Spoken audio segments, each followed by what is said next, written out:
to very many years ago in 2009 when we were just starting. It's a long story, we'll tell people one day. Karibu Governor Estri. Thank you so much.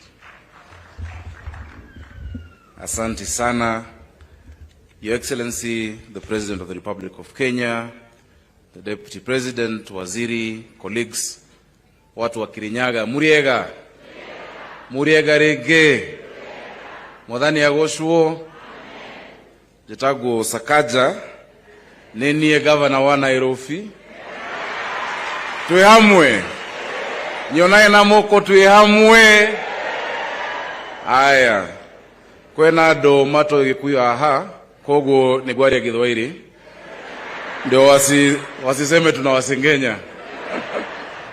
Watu wa Kirinyaga, kwanza nawashukuru sana. Mnajua mkono watu pia Kanairo. Si ni kweli?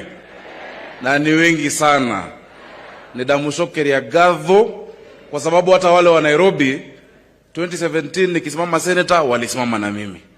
Hii nyingine nikasimama governor mkasimama na mimi. Nigoro wetu wanyu kumatene. Na mimi ni wenu mpaka mwisho. Ya pili, nyinyi mnajua kuchagua. As Governor Anne Waiguru has said, mimi namjua vizuri sana. When I joined Treasury, Your Excellency President Ruto, you remember those days. Anne Waiguru ndo alinipatia ofisi na kompyuta. Kuna wale walikuwa wananisukuma, waliona anakaribia mdosi sana. She got me a computer from New York. She got me the office opposite hers. Akanambia my young brother, because she's my elder sister, tufanye kazi.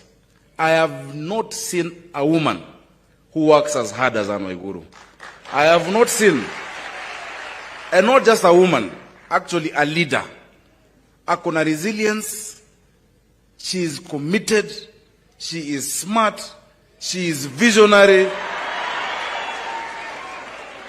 And as our chair at the Council of Governors, we are lucky to have you, Anne, as our chair at COG. Nyinyi watu wa Kirinyaga mna bahati sana. Yani, kwanza Mungu aliwapatia mlima that Kenya was named after Kirinyaga. Si ni kweli? Alafu akawapatia Waiguru. Sasa nini ingine mnataka? Watu ya Mount Kenya, watu ya Kirinyaga. We are so proud of what we've seen. Na vile mheshimiwa ambaye ni ndugu yangu Gitari, tulikuwa naye bunge zamani, alisema hata Kanairo project kama hii sijaona.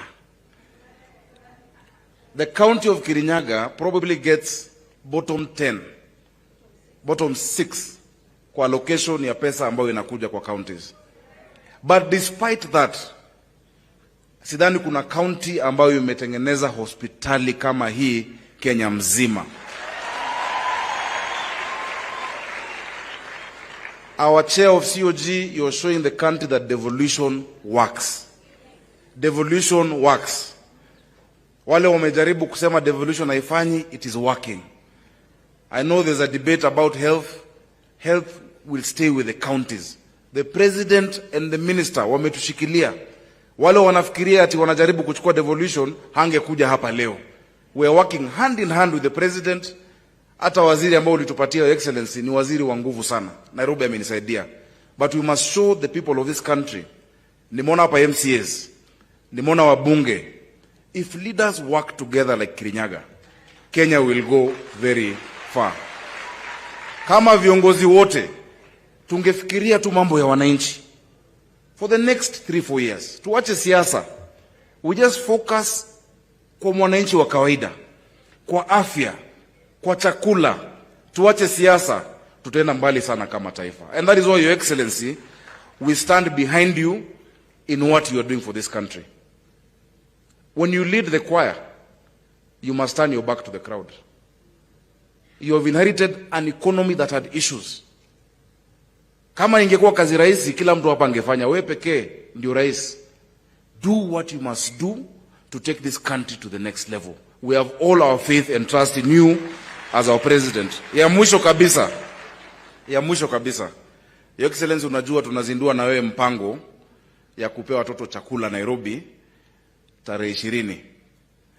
Nimeona kuna Mary Maingi mbunge hapa ametetea watu wa mchele. Hiyo chakula ya Nairobi inahitaji mchele mingi sana. Watoto wetu, kwa sababu 250,000 children will be eating every single day. Hiyo minimum guarantee, hata usisumbue rais nayo. Mimi nitakupatia minimum guarantee, uko unaleta chakula Nairobi, watoto wetu waweze kula mchele ya hapa Mwea. Sio ni kitu ya maana? Asanteni sana, Mungu awabariki. Congratulations Governor Ann. May God bless you and continue leading us at the Council of Governors. Thank you.